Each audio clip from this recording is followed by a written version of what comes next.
Меня зовут Викрам Рузахунов. Я являюсь исполнительным директором международного бишкекского джазового фестиваля «Джаз Бишкек Весна», который уже на протяжении 16 лет прочно занял свои позиции на мировой джазовой арене. Вот. Кроме этого, я занимаюсь бизнесом. Я долгое время работал в IT-компании. Вот. И с сентября 2021 года я решил взять онлайн-курсы по настройке рекламы. Затем в ноябре я был приглашен в Сочи на бизнес-форум, где познакомился с казахстанскими коллегами. И, прощаясь в аэропорту, мы договорились о том, что будем делать совместный бизнес в Алматы. Поскольку мой график концертный был занят в декабре достаточно плотно, то мы договорились на январь. 16 декабря я приобрел билет заранее на 2 января. И 2 января я полетел в Алматы. Меня встретили в аэропорту мои друзья, с которыми я познакомился, Кайрат и Дархан. И все, казалось бы, шло нормально. Мы обсуждали бизнес-идеи, мы планировали создать бизнес по доставке товаров по регионам Казахстана.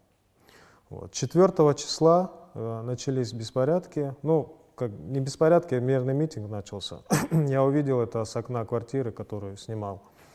Когда я позвонил Кайрату и спросил, что происходит, он говорит, что начались волнения и настоятельно рекомендовал оставаться дома, никуда не выходить. Вот. Я 4, 5, 6 числа просидел дома. 6 января у моей матери был день рождения, и я не смог поздравить ее даже потому, что в стране глушили интернет, перестали работать продуктовые магазины. И 7 января я решил, что лучше я поеду домой и пережду этот момент дома. Я сходил на Сайран, автовокзал, узнал, работает ли он. Оказалось, что машина ездит. Затем вернулся домой, собрал вещи, позвонил Кайрату, сказал, вот Сайран работает, я поеду, возьми ключи, чтобы сдать квартиру. И мы попрощались. Я вернулся на Сайран и отправился в Бишкек. В машине со мной находились еще 3 граждан. Они были с казахскими паспортами, пожилые люди. Вот. И, значит, направляясь по трассе Алматы-Бишкек, доехав до села Самсы, там оказался военный блокпост, который у всех проверял документы. Когда нашу машину остановили и потребовали предъявить документы, увидев, что у меня паспорт гражданина Кыргызской республики, мне немедленно приказали выйти, выхватили документ и тут же ударили железной дубинкой по голове. Затем вытащили все мои вещи, раскидали, начали обвинять в том, что я эти вещи украл с Алматы, что я мародер. Несмотря на то, что в моем телефоне были фотографии, где я в этих вещах задолго до Алматы, и это как бы не подействовало на них. И затем меня продолжили избивать. Тот, который приказал выйти из машины, затем он передал другому спецназовцу, который отвел меня, там был такой навес со столами. Этот спецназовец отвел меня за навес и продолжил избивать. Он бил кулаками, ногами, железная дубинка, как я сказал, была. Затем он приказал сесть на колени и приставил мне дуло к голове. Ну и тоже начал обвинять в том, что я мародер, спрашивать, зачем я приехал в Алматы. Вот. И затем было холодно, был снег, меня раздели. Я был в одной футболке, я уже начал дрожать от холода, потом они подняли меня и разрешили взять только куртку.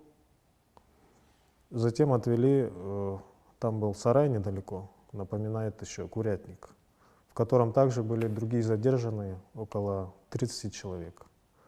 И там нас продержали до темна. Все это время мы сидели, загнув голову к низу, вот как заложники. И на протяжении этого времени на этом блокпосту останавливали все машины, даже целые автобусы. и задерживали всех мужчин. Со мной были казахи, таджики, узбеки и дунгане. Вот. Вечером нас начали выводить из этого сарая и распределять по принадлежности к стране. Получается, граждан Кыргызстана оказалось 5. Это вот впоследствии я и 4, которых потом после меня отпустили. Нас распределили по машинам и отвезли в камеру предварительного заключения. Ну, как оказалось, это был Ашибулак, потом я узнал. То есть до этого я не знал, куда нас везут, что, как. Мы очень долго ехали, и, ну, наконец доехали, как говорится. И в камере предварительного заключения нас подвергали пыткам с целью, чтобы мы сделали положительные признания по тому, что приехали в Алматы с целью мародерствовать, причинять беспорядки, грабить и прочее. Иногда заходили в камеру и просто кого-то начали избивать выборочно. Но чаще всего выводили на допрос и во время допроса избивали просто. Во время допроса, потом после допроса. Часто тоже были случаи, когда брали тебя и выводили в какую-то отдельную камеру или за угол куда-то, и там тоже избивали тебя. Пытки были разнообразные. Ну, это были удары ногами, кулаками по лицу, голове, по всему телу, прикладами автоматов, железными цепями. Цепями, ну, диаметр, наверное, около сантиметра. И вот сама кольцовка была, наверное, такого размера. Около 10 сантиметров. Наверное. Цепями били по голове, по спине, по ногам. Еще был момент накануне 10-го, это швабра, деревянная швабра. Били деревянной шваброй, пока она не разбилась, не разлетелась в щепки. Вот. Были такие пытки, когда тебя раздевали до трусов, ложили плашмя на живот, ты как звездочка ложишься на грязный пол, и тебя со всех сторон просто пинает, избивает, и сверху еще твой позвоночник бьет прикладом автомата. Но были такие вот подходы. И все с целью того, чтобы ты сказал, что ты участвовал в митинге. Прям предъявляли конкретные обвинения в том, что якобы ты убийца, ты резал наших ребят, ты грабил магазины, в таком роде. Я находился там с 7 января с ночи по 10 января до обеда, до тех пор, пока меня не забрали оттуда. Ну, в первые 2 дня нам под конец 2-го дня дали лепешку, просто лепешку. А в последующие дни 1 раз в день была горячая пища, было 1 раз макароны с курицей, другой день гречка с таким подливом из капусты. И за все время 1 раз дали горячий чай. Ну, это обычно, не знаю, я раньше в камерах-то не был. Небольшая камера, там камеры разные, бывает там койка 1, 2, но койки как? Это железные напайки, без матрасов, без одеяла. Как это называется? Параша, да? Туалет, где нету туалетной бумаги, ничего. Стоит стол и стулья, которые припаяны к земле. Раковина с водой, вот с водой везде по-разному, в каждой камере по-разному. Я был в 3 камерах, и где-то вода хорошо шла, но вот где мы были с гражданами Кыргызстана, там вода еле-еле шла. В 1-й камере, где я был, там было 3 дунганина, 2 узбека и я. Затем меня перевели с гражданам Кыргызстана, там нас было 5 вместе со мной. Накануне меня кинули в камеру, там было 6 таджиков и, получается, я. Получилось так, что 8 января на одном из допросов нас, 5 граждан, после очередного избиения,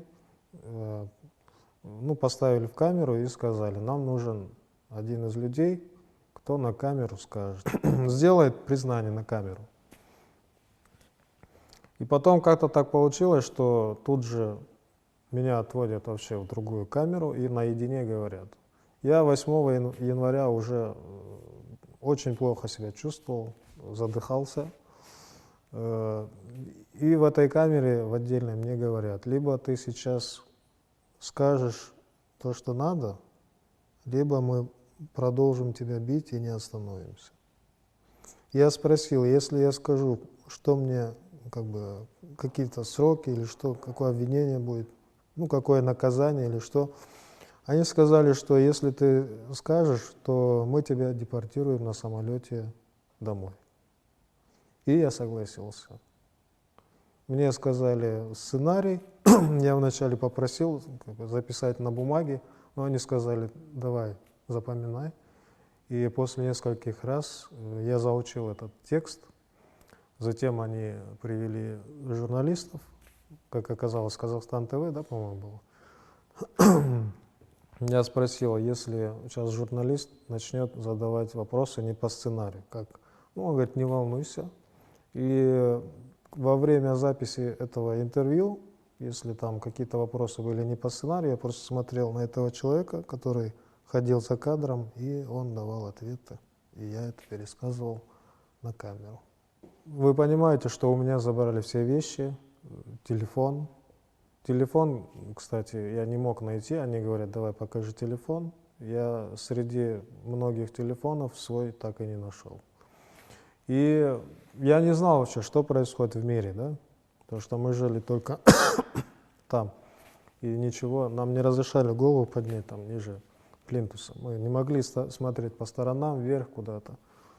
И просто 10 числа, в очередной раз, когда меня повели на допрос, я увидел, мне сказали, что приехал консул, генеральный консул, познакомили, и мне стали там оформлять документы, уже стали брать допросы по существу, вернули загранпаспорт и вернули ноутбук, без ничего, без зарядки, без рюкзака.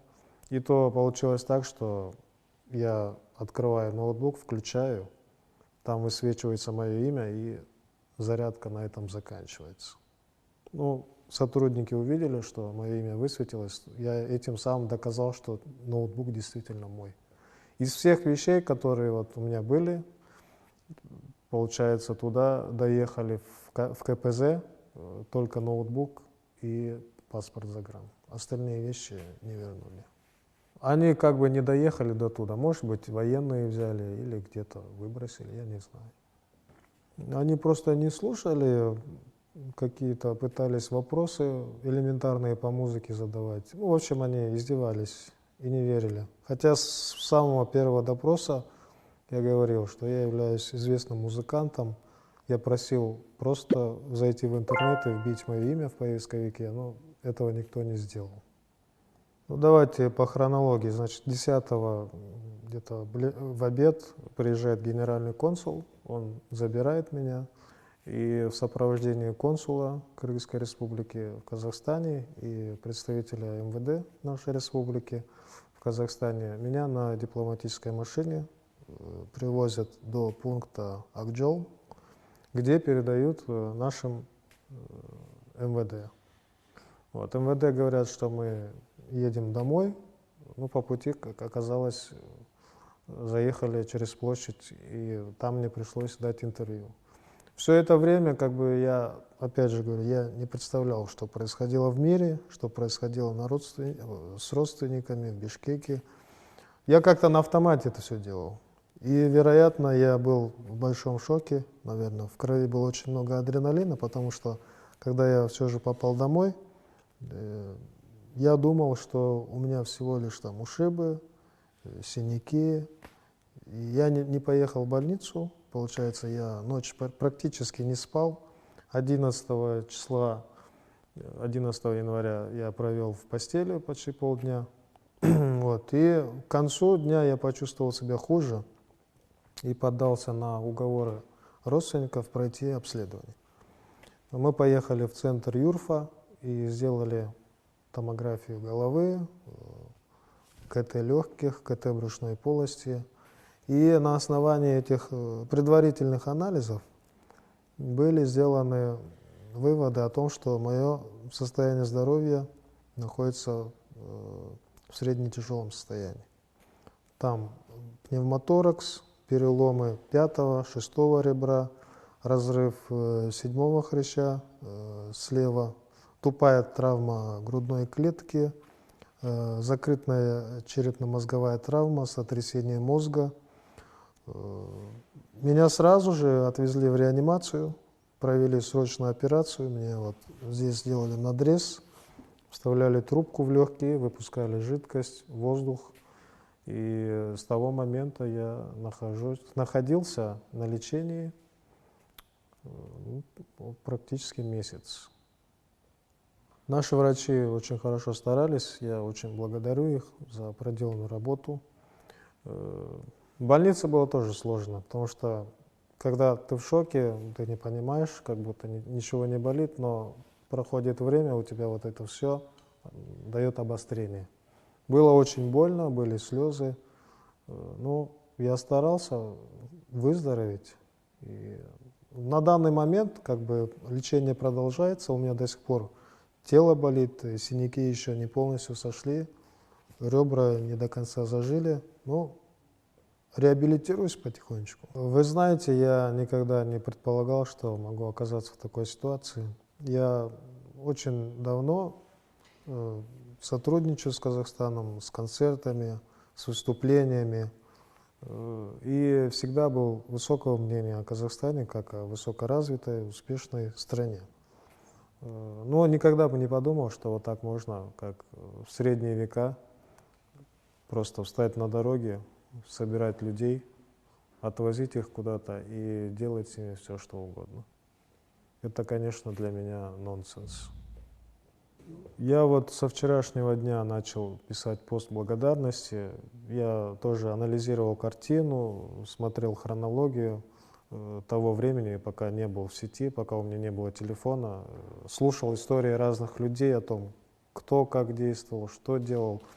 Я безмерно благодарен каждому, кто сопереживал, кто содействовал в оказании помощи по вызволению меня, и впоследствии благодаря этому вышли и другие заключенные, и Кыргызстан, как бы с Кыргызстана было снято то обвинение, да, что оттуда прибыли террористы, как изначально это планировалось, оказывается. Безмерно благодарен министерствам, президенту, ГКНБ, МВД, всем службам, которые помогли в этот нелегкий час. Конечно, сообществу артистов, которые также репостили, делились информацией, даже деятели России, зарубежья не остались в стороне. Вот. Прежде всего, конечно, обычным гражданам Кыргызстана и Казахстана, которые искренне переживали, и до сих пор мне приходят сообщения, комментарии о том, что они глубоко сожалеют о том, что совершили силовики Казахстана, о том, что произошла такая ситуация. Я всех, наверное, не могу объять, но каждый, кто внес лепту, я безмерно благодарен каждому. Спасибо большое. Знаете, после таких потрясений, жизнь ценишь, в каждой, наверное, мелочи ее проявления больше замечаешь нюансов. Но что наиболее важно, что я хочу подчеркнуть, да, я еще хочу отдельно поблагодарить правозащитные организации, которые вышли со мной на связь и выразили желание оказать поддержку. Это наш национальный центр по борьбе с по предупреждению, да, пыток, насильственного и других обращений, которые унижают достоинство. Это Бакыт Байке. Я очень рад, что у него наконец получилось найти деньги, что наше государство содействует в таких вопросах, и сейчас они уже второй день находятся в Казахстане. Вероятно всего, они также посетят то место, где меня держали в заключении. Меня это радует, что ведутся такие работы, и что государство оказывает поддержку. Хочу выразить общественному фонду «Голос свободы» благодарность. Также сейчас подключился норвежский Хельсинский комитет, который оказывает мне помощь. Об этом будет у меня отдельная публикация. Я как раз хочу представить Нурбека Тактакунова, известную личность у нас в Кыргызстане, который согласился сопровождать и поддерживать в этом деле. А это перед тем, как отдать мне паспорт, казахстанская сторона вот так вот как бы подстраховалась. Они тоже записывали это на камеру, и вот такой вот сценарий. Второй сценарий был выдуман о том, что якобы я услышал эту версию от сокамерников для того, чтобы быстрее попасть домой, и поэтому решил сделать заявление на камеру. Вы задали вопрос о том, как поменялась моя жизнь, и вот здесь вот важный момент о том, что я, долго думая над этой ситуацией, сейчас просто так не могу вернуться к музыке и бизнесу и сделать вид, что ничего не произошло.